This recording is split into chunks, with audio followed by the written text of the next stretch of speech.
Welcome to Unbossed, Unbothered, and Unfiltered.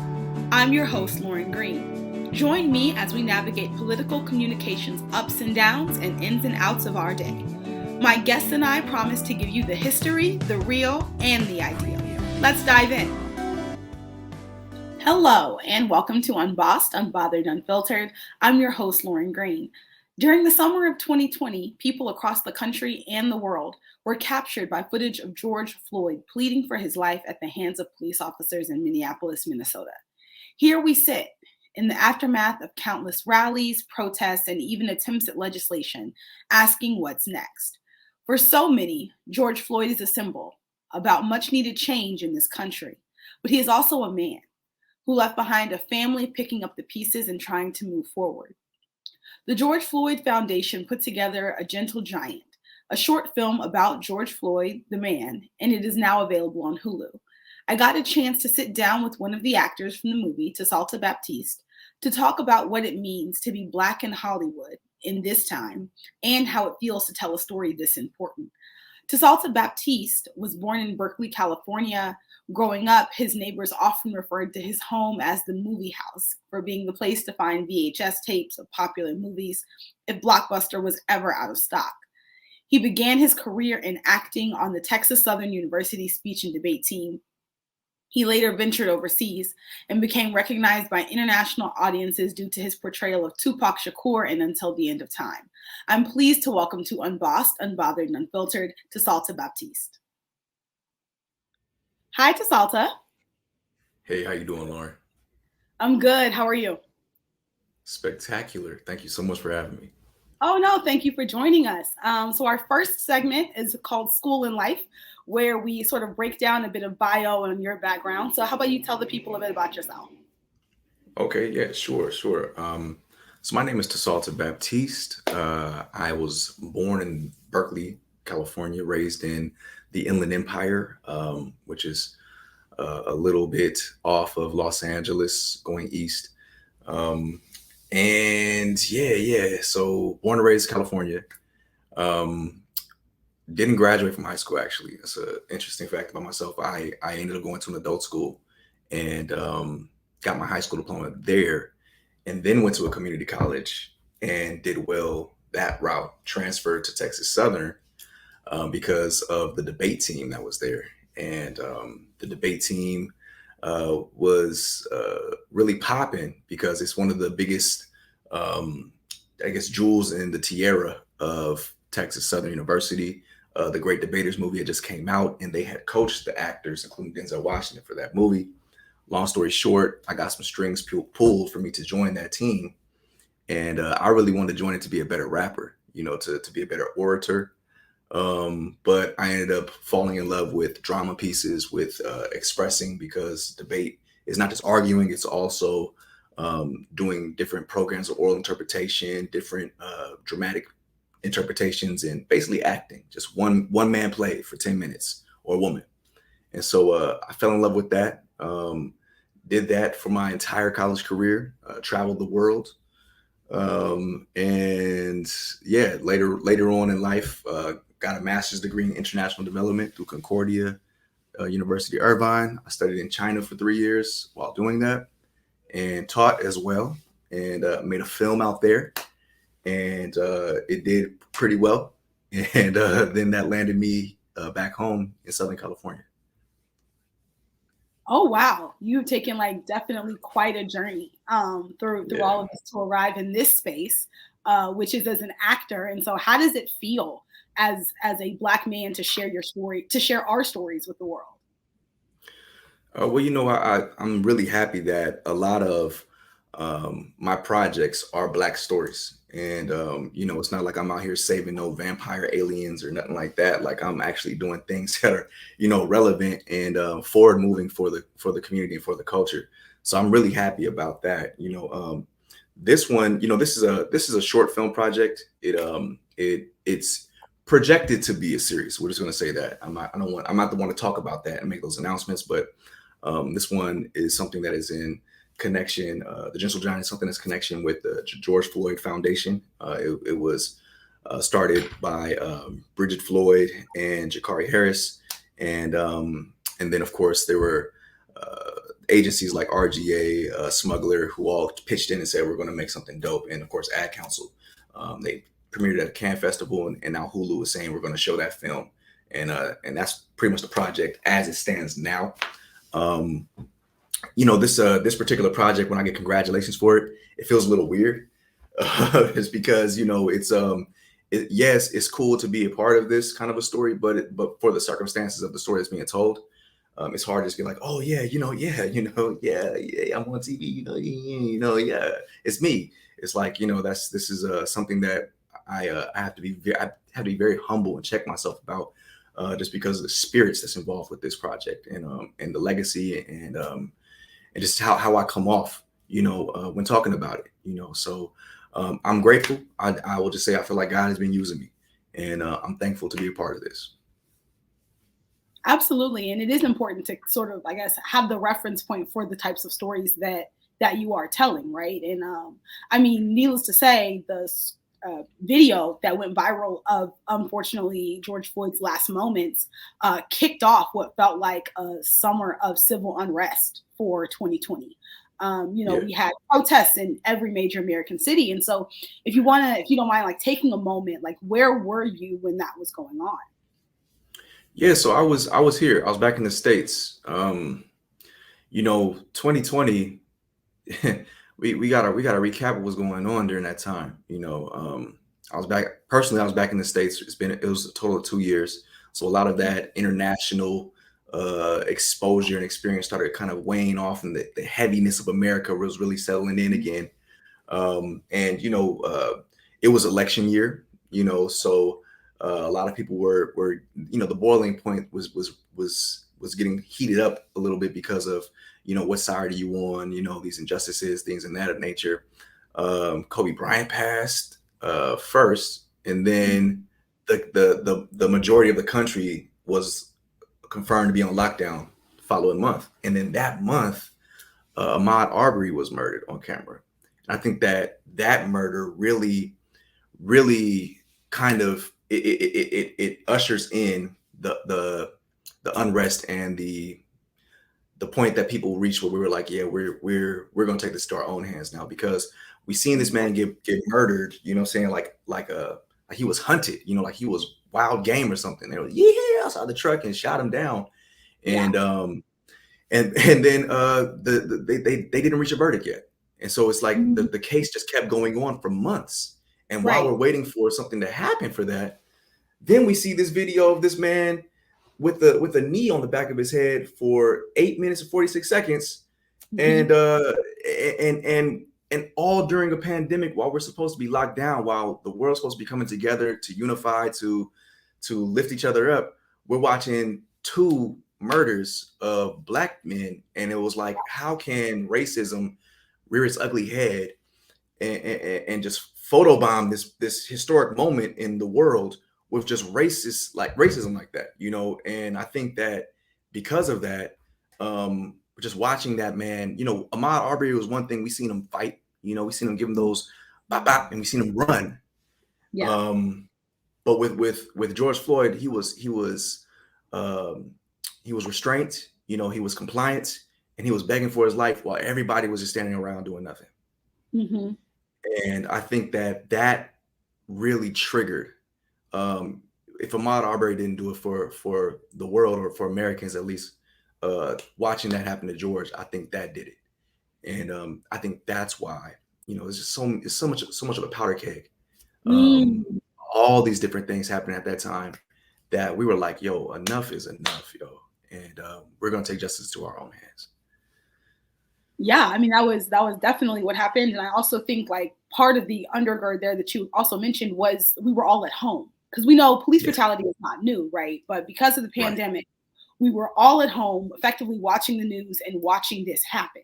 Or seeing the videos after the fact in a way that you couldn't look away. And so many other times in history, there's been a host of things that people were either preoccupied by or distracted by, but that we didn't have those opportunities then. And so it definitely, brought out a host of emotions from people across the across the space. I even remember, you know, part of the concern with people coming together to protest was at that point COVID-19 was so new. Yeah. We were like, you know, how do we do this safely, right? So people were protesting 6 feet apart with masks and gloves and, you know, trying to find a way to do this because it was so important to be out there, even with everything else going on. And so you definitely cannot overstate the, I guess, historic and other cultural context for that moment and how we arrived there. And as we transition into Hold Up, something Mhm. that is interesting is the idea that how does your current role, so now, you know, in 2022, you're taking part in this project. Um, how did that, I guess, bring those feelings back up for you? Well, the feelings, the feelings that were brought back up were just mainly that, I'm glad that we're finally moving forward. I feel Mhm. like films and projects like this are definitely steps in the right direction. They shouldn't be the be all to end all. Mhm. It shouldn't be like, yeah, we made a movie or a show and that's progress. Um, but I do think that it definitely signals that there are there are the right people that are campaigning and getting involved now, and primarily, you know, um, budgets. I think that that's going to be the thing that really speaks when you got a whole project, a Hollywood project, uh, behind and supporting, and also to mention Bridget Floyd.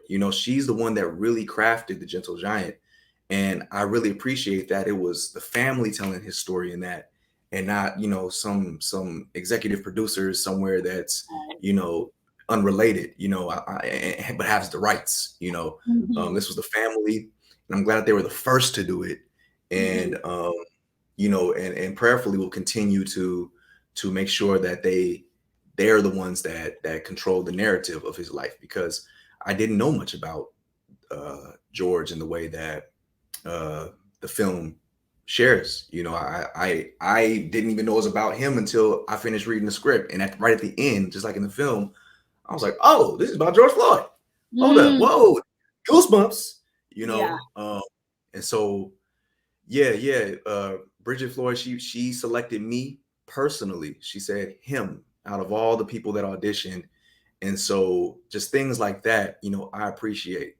And and there's a lot of respect on set when you're working on a project like this. Usually everybody's on their best behavior with the Mm. black people on set. Right. So I really enjoyed being a part of that. Yeah, that is really interesting. You mentioned a bit about sort of the family being central to this piece, and I agree that's absolutely huge. But I Yeah. kind of want to talk about this a moment. Something that was interesting in 2020 was it felt like there was this surge of Hollywood celebrity like power and involvement in social justice Mm. issues all of a sudden. And so, what in what ways has that sort of shifted the dynamic of your work, or has it at all? The Hollywood involvement Hmm. in social justice. Hmm. I think that it's really it's time now. I think that we as black people, um we're the belle of the ball, mainly Wow. because of the way that analytics now can show so much in real time. The conversations, the eyeballs that get on certain things. There has never been a better time in Hollywood to be a black person than right now. There are so many people that are throwing opportunities to people because they know that it will stream some sort of views or revenue. And I'm putting my producer hat right now on when I say that. So I think that it was good. But again, like I said, Dave Chappelle, he did his 846 special, Yeah. which was which was unheard of for a comedian to do something that was social justice driven, make a whole show or a whole stand up special about that. Um, that was legendary on his end, right? That made him more iconic by doing that. But then also, it kind of cemented the fact that black entertainers and production in itself, with the things that's going on in the real world, such as social justice issues, they are officially married. This isn't something that's Mm. kind of like a charity that they're doing, as much as no, this is something that's here to stay, and this is now its own lane now. So I'm grateful to be a part of that renaissance period of Black producers or actors or entertainers who are now going to be portraying a lot of this now, because like I said, analytics shows that if you can capitalize on something that's being widely discussed, that's a missed opportunity if they don't. So it's here to stay, and I'm just grateful that it is taking the place the way the form is taking, but also that again the family has been the first to really put something together. That's huge. And just to kind of say this, I hope I don't uh, muddy the rhythm right now, but like a story like Richard Pryor, for example, Mhm. God bless his soul. That's a story that's took well over 20 years to tell, on camera, Mm. on the screen. So I'm happy these things get really political. At least they have been. Yeah, But now something that happened just 2 years ago can boom immediately now they can find the way that they're going to recoup their investment. right. It's going to reach the right audience. They projected this many people will see. It's a beautiful time right now to be able to really get these stories out in real time. So yeah, I would love to talk more about that, but I'm going to just yield my time right No, no, there. I think that's really, really interesting. And it is true that one, often we don't get to tell our stories, or there Yeah. is like a catch up element. Because I do remember in recent history, Aretha Franklin's story, right? And how you had these two biopics come out at the same time, one that the Yeah. family sanctioned and one that they didn't, right? And so people felt strongly about the fact that her family should be able to tell her story. And there were people, I'm not saying either of us are those people, but there were people who feel like that it was disrespectful to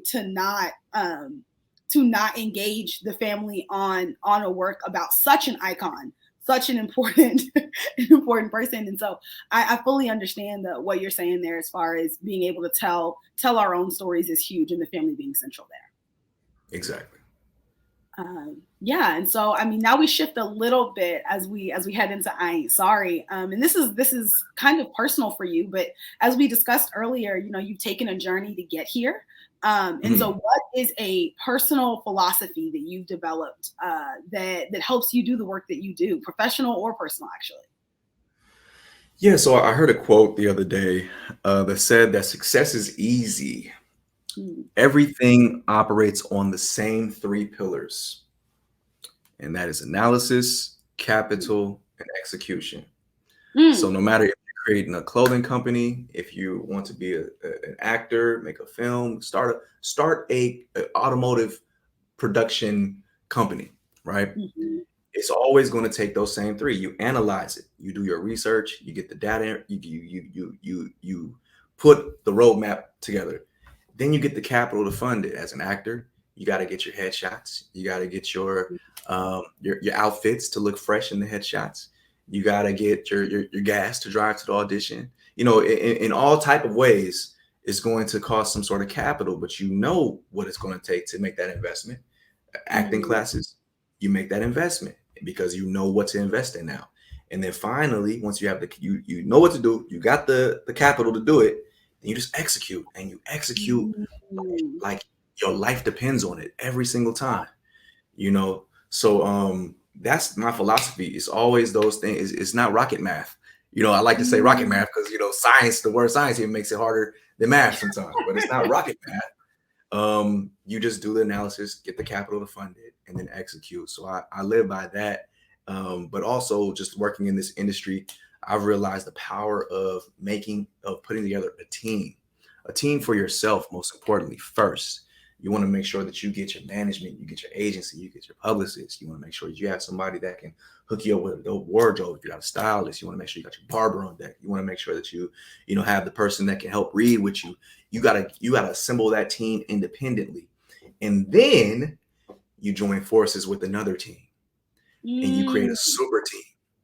Like a prime example with that is Kevin Hart and The Rock right now. I don't know how many movies those two have been in together, but what they realize is together they're a package. They're sellable Mhm. because Kevin Hart brings the comedy, and The Rock brings the action.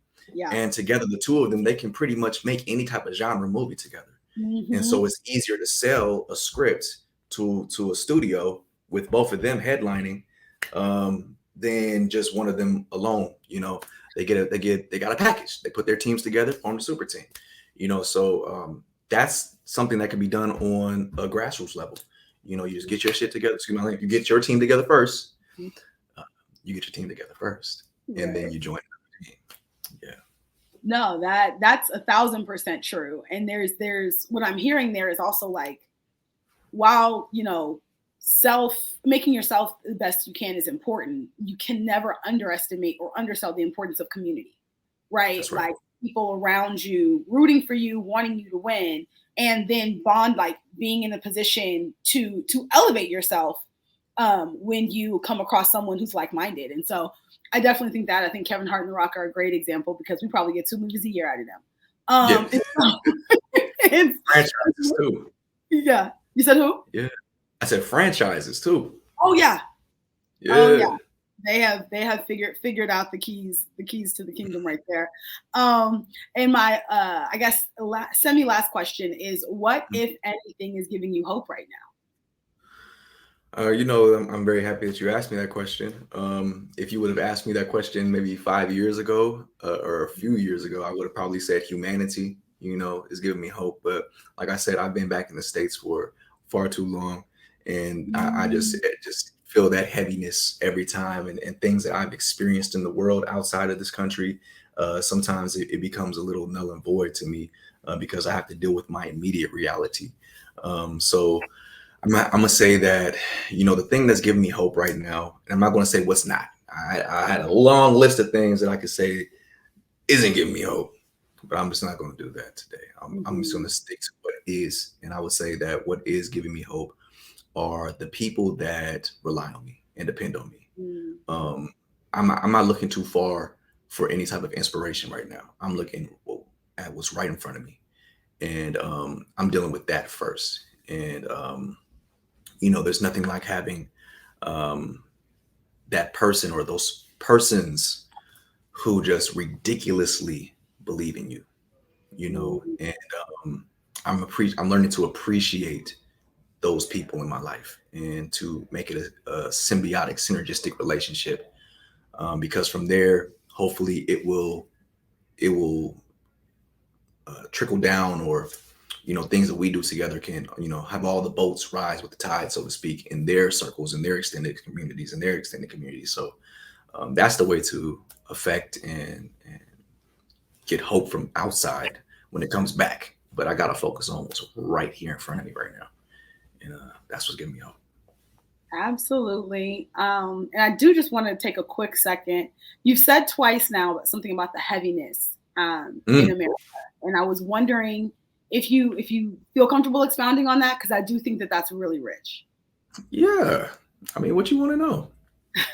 Well, one, I'm curious about like, the difference between, you said like coming back to the States, you're reminded of it. So what felt lighter abroad that you don't feel here?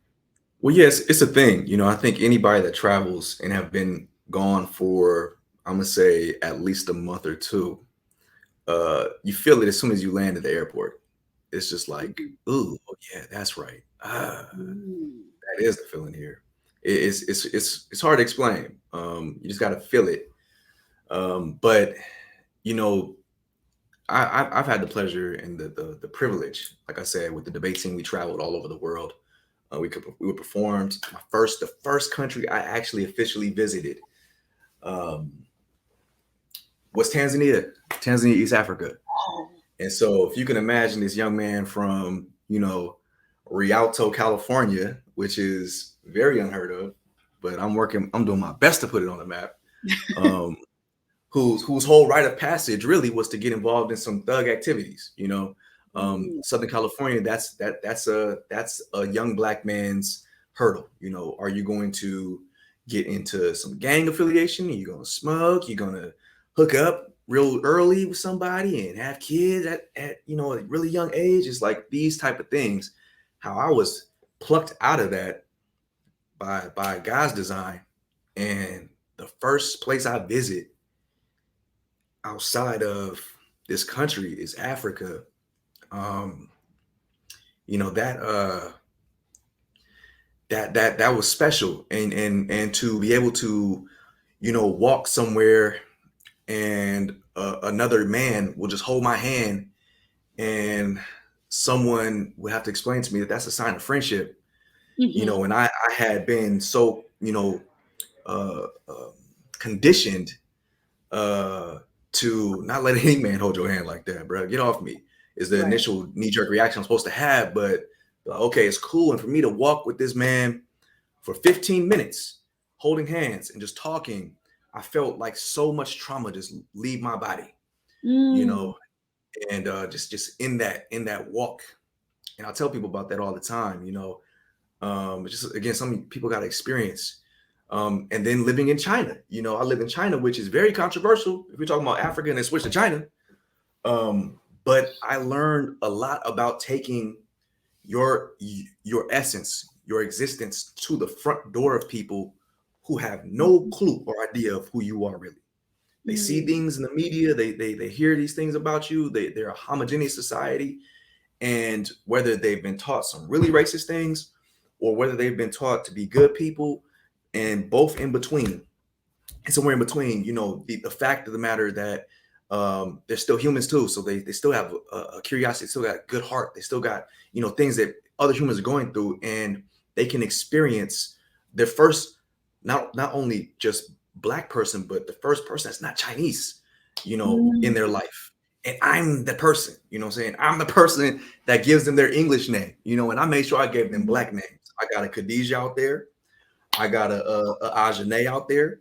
I got a Terrell out there.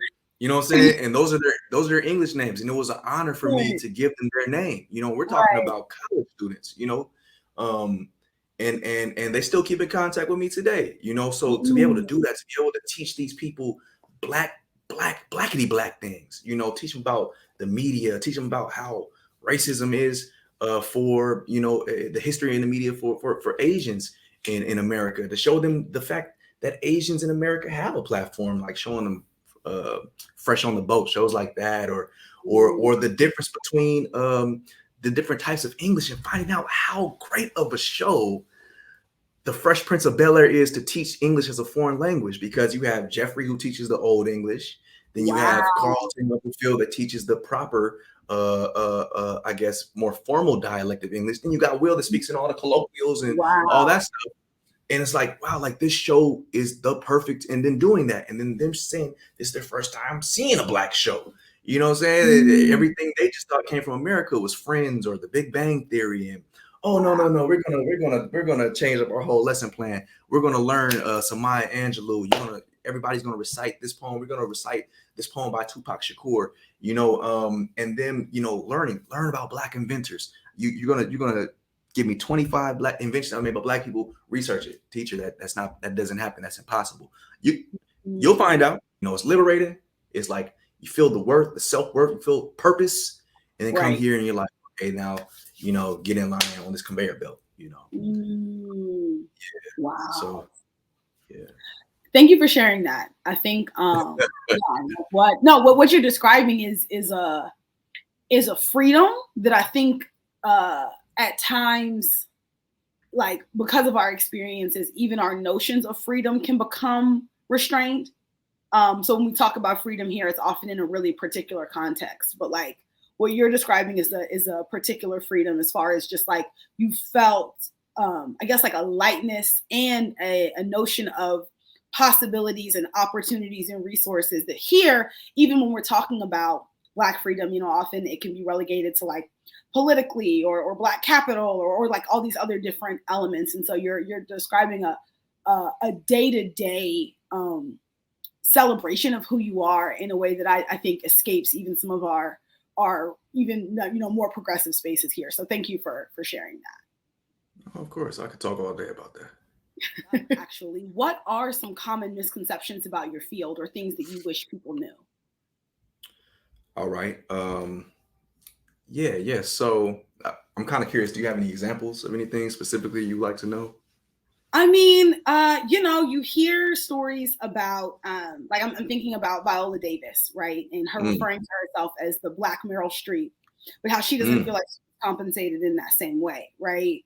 Or, mm, I've particularly heard of other people having experiences about feeling typecasted in certain roles as a mm. particular, whether that's racially or gender wise. And so, is there anything in your personal experience that you think does like has not been highlighted in the overall experiences of being a Black actor? Yeah, I love that. You came with it with that one. One of my favorite quotes as an actor comes from Donald Glover in his rap alias Childish Gambino. He has a line where he says he won't stop until James Franco is called the white Donald Glover. And I Mm. think that, for far too many times, we are definitely kind of pigeonholed in this area of having to compare ourselves as black, the black version of something. But it's interesting that you mentioned that because so I have two approaches for this, for the consumer and for the person that's an inspiring actor, for example. Right. So with Viola Davis, it's unfortunate because, and I mean, shout out to her. I met her husband. Great people. They got a team. They're working and they're putting together their own stuff and really down to earth people, great people. Um, you know what's happening right now in Hollywood and just media in general is it's becoming less about being a thespian. All right, and I'm saying Mhm. this because this is what a first AD told me, and that's assistant director. That's really like the person that calls the shots on scene on set. It's becoming less about being a thespian, and it's becoming more about having the look, right? Having an aesthetic. Um, and so that's kind of why a lot of the stuff that we're seeing right now. I don't know if it's like this for you, but I know for me, speaking for myself, a lot of stuff that's being produced is really nothing to get like I guess all the way excited for. Like this is nothing that I feel like is anything new or like that's gonna define our decade. Like in the '90s, for example, it seemed like every movie that hit, a blockbuster was like a decade defining film. Um, but now it's just kind of like just cranking stuff out because there's a lot of competition without getting too deep into that with just reality and I guess art imitating life. They kind of want to just make sure a person has a look, and if you have the look, then you're pretty much more than halfway there. Now, if it's like two or three people that they've chosen out of the thousands of submissions, and then they will it down to 50 people to audition, then they say the director's like, no, no, no, no, no, I don't want to watch all those auditions. Let's get it down to 10. So they whittle it down too based on whatever person's I don't want to say Instagram following because it just that's kind of a toss up. It doesn't really matter what your following is sometimes, um, or 50% of the time, but sometimes it does. Let's say your resume, your experience, your agency that you're represented by. If you're a good hang, if we watch and we're like, oh, this person's like that would be cool to work with on set, or oh, this person's like that would be a handful to work with on set. No, thank you. If you're on time, all these different things can determine how small that shrinks down. And then when they shrink it down, now they got 10 people that are like, this is the look. Now, if out of those 10, they have a pretty good three or two that they're like, yeah, we're going to go with them, then now it comes down to who's the more talented or who's the more, who gave me the better vibe, things like that. It gets to that point now. So it's becoming less about like, yo, this person is, they went to Juilliard and they went to, they studied this on Broadway. It's becoming less and less about that now. And pretty much anybody can be an actor today if they have the look. And so, and if you don't suck, then yeah, you're winning. So yeah, seriously. So that's pretty much what it's morphed into now. Me in this particular situation, the whole thing is unique. Like everything about this is just it's just wild. I'm just like really just wondering like what is going to happen with this project because it's happening in such a unique way. Mhm. It's a commercial that's airing. It aired at Cannes, and now it's on Hulu as a film. The way that it happened, the Floyd family selected, and wrote and put together the script and the story. So these are all things that are very, unique. And even me, they chose the right one with me. You know what I'm saying? Like, I'm not Mm. somebody that when you're talking to me, I'm like, oh yes. So I wasn't really that aware of George Floyd when the situation happened. I had to do a lot of research and learn about him. But yes, horrible, horrible, horrible. They chose the right one, and it's like, Mhm. and so it's like it's all of that. You know what I'm saying? So that's pretty much how that goes, and how it went in this situation with them being in the room and her selecting me. As we transition to our drunken love segment, I want to give you a couple of moments to sort of offer final thoughts for anything that we didn't get a chance to cover today. Of course. I just like to publicly say that it is time for us to get our reparations. So I hope that gets across to the right person in the right ears. We have to continue to beat that drum. So I'm gonna make sure I use this platform to say that it's time. This is the biggest fight for our generation right now. If it's not us, then it probably will never happen. We're the ones to do it. Yeah, pretty much. Um, Gentle Giant on Hulu now, actually. It's I don't want to give it away, but if you've listened to this entire podcast, you probably have a very good idea of who it's about and what it's about. But I can guarantee you it's not what you think it's about, even though you know what it's about. So it has a very different, unique take on it. It is a project that was made by Ad Council, Smuggler, RGA, and last but not least, the George Floyd Foundation. They put this film together. There's definitely some other things in pipeline that are coming out of this. So make sure you go watch it on Hulu. It's amazing. It's a quick one. It's a quick watch. And we definitely need to make sure that these are the things that we're consuming and giving the views to. So yeah, definitely watch it. The Gentle Giants on Hulu. Watch it now. All right. No, I mean all of that resonates for me. In the Yeah. event, so taking a step back, I have thoroughly enjoyed you today. I really appreciate you coming on and talking to us about a bit about your journey and what you're working on. In the event people want to keep up with you and your work, what is the best way they do that? Yeah, keep up with me on my social media handles. Tsalta Baptiste. Tsalta is at last spelled backwards. Baptiste is Baptist with an E on the end. So that's my handle at Tsalta Baptiste. I'm everywhere: TikTok, Instagram, Twitter, Facebook, Snapchat, Periscope. People still doing that, but I'm on that too. Um, yeah, that's how you can find me. It's my name. Keep up with me because, like I was saying, I work also as a producer and in production as well. So I'm doing something now where I'm teaching a lot of people if they need some sort of Hollywood quality production or marketing I'm teaching people how to do that. With a budget that is not $1 million budget. So if at very least just follow me just to learn some really good stuff, you're gonna learn a lot. That is really cool. If you give me one moment to wrap up here. Thank you for listening to this episode of Unbossed, Unbothered, and Unfiltered.